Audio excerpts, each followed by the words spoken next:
Hello అండి, welcome back to our channel. నేను మీ మల్లిక. ఈ వేసవి కాలంలో శరీరానికి ఎంతో చలువ చేసే సగ్గుబియ్యంతో ఒక్కసారి ఈ విధంగా స్వీట్ చేయండి, చాలా బాగుంటుంది. చల్ల చల్లగా క్రీమీగా కడుపుకి హాయిగా ఉంటుందండి. రుచితో పాటు ఆరోగ్యానికి కూడా చాలా మంచిది.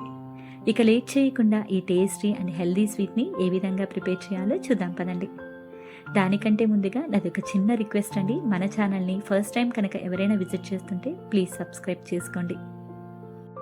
ముందుగా ఒక బౌల్ తీసుకొని అందులోకి ఒక అరకప్పు సగ్గుబియ్యం వేసుకొని శుభ్రంగా కడిగి నీళ్లు పోసుకొని 1 గంట పాటు నానబెట్టుకోండి. ఈ విధంగా సగ్గుబియ్యం నానబెట్టడం వల్ల తొందరగా ఉడుకుతాయండి. మరొక బౌల్ తీసుకొని దాంట్లోకి 1/4 కప్పు కస్టర్డ్ పౌడర్ వేసుకోండి.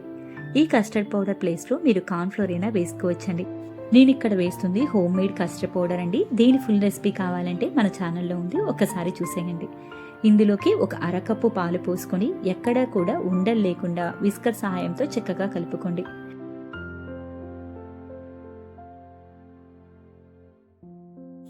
ఈ విధంగా ఎక్కడా కూడా ఉండలు లేకుండా స్మూత్ బ్యాటర్ లాగా కలుపుకోవాలండి.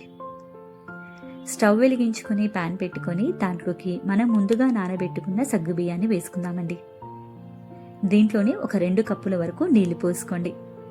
అరకప్పు సగ్గు బియ్యానికి 2 కప్పుల నీళ్లు కరెక్ట్గా సరిపోతాయండి.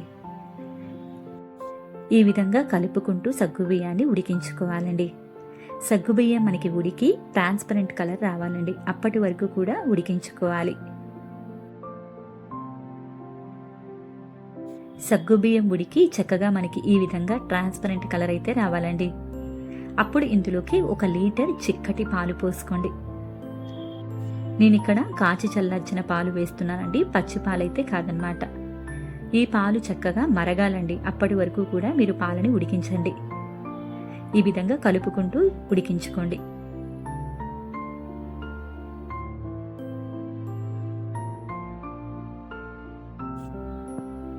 పాలు చక్కగా మరుగుతున్నాయి కదండి. ఇప్పుడు ఇందులోకి మనం ముందుగా కలిపి పెట్టుకున్న కస్టర్డ్ పౌడర్ మిశ్రమాన్ని వేసుకొని కలుపుకోవాలండి.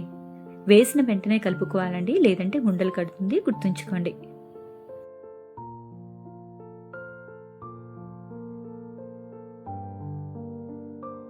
ఇందులోనే 1/3 కప్పు పంచదార వేసుకోండి. మీరు తీపి ఎక్కువ తినే వాళ్ళైతే కనుక 1 కప్పు పంచదార వేసుకోండి, కరెక్ట్గా సరిపోతుంది. ఇందులో కొద్దిగా కుంకుమ పువ్వు కూడా వేసుకోండి. మీ దగ్గర ఇది లేకపోతే కొద్దిగా ఇలాచీ పౌడర్ వేసుకోండి. ఇవన్నీ కూడా బాగా కలిసిలాగా కలుపుకోండి. స్టవ్ని మీడియం ఫ్లేమ్లో పెట్టుకొని కనీసం ఒక 10 నిమిషాల పాటు ఈ మిశ్రమాన్ని కలుపుకుంటూ ఉడికించుకోవాలండి. ఈ మిశ్రమం కొద్దిగా చిక్కబడుతుందండి, మనం కస్టర్డ్ పౌడర్ మిశ్రమం వేయడం వల్ల. మనకి ఈ విధంగా వస్తే సరిపోతుందండి. చల్లారితే మరికొంచెం గట్టిపడుతుంది. ఇప్పుడు స్టవ్ ఆఫ్ చేసుకొని ఈ మిశ్రమం మొత్తం కూడా పూర్తిగా చల్లారిన తర్వాత ఒక 2-3 గంటల పాటు ఫ్రిడ్జ్లో పెట్టుకోండి. కనీసం 1 గంట అయినా ఫ్రిడ్జ్లో పెట్టుకోండి. నేను ఇక్కడ 1 గంట ఫ్రిడ్జ్లో పెట్టిన తర్వాత చూపిస్తున్నాను చూడండి. ఈ మిశ్రమం మరికొంచెం గట్టిపడింది కదా. ఇప్పుడు ఒకసారి బాగా కలుపుకోండి. ఇలా మొత్తం ఒకసారి కలుపుకున్న తర్వాత ఇందులోకి మీకు నచ్చిన ఫ్రూట్స్ అన్నిటినీ కూడా ఈ విధంగా చిన్న చిన్న ముక్కలుగా కట్ చేసుకొని వేసుకోండి.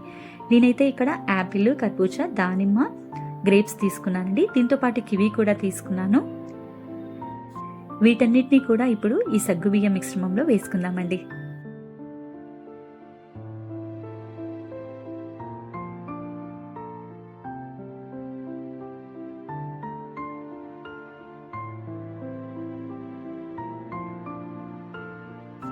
ఈ ఫ్రూట్స్ అన్నీ కూడా ఇందులో బాగా కలిసేటట్టు ఒకసారి కలుపుకోండి.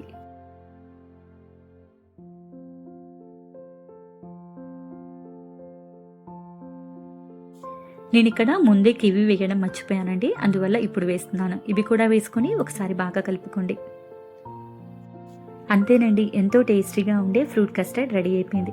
ఈ వేసవి కాలంలో సగ్గుబియ్యం ఎక్కువగా తినడం వల్ల వంటికి ఎంతో చలువ చేస్తుందండి. మీరు కూడా ఒక్కసారి ఈ రెసిపీని ట్రై చేసి ఎలా వచ్చిందో కామెంట్ చేయండి. అలాగే మీకు కనుక ఈ రెసిపీ నచ్చినట్టయితే మీ ఫ్రెండ్స్ అండ్ ఫ్యామిలీకి షేర్ చేయండి. మరెన్నో ఇలాంటి హెల్దీ అండ్ టేస్టీ రెసిపీస్ కోసం మన ఛానల్ని సబ్స్క్రైబ్ చేసుకోండి. Thank you all for watching.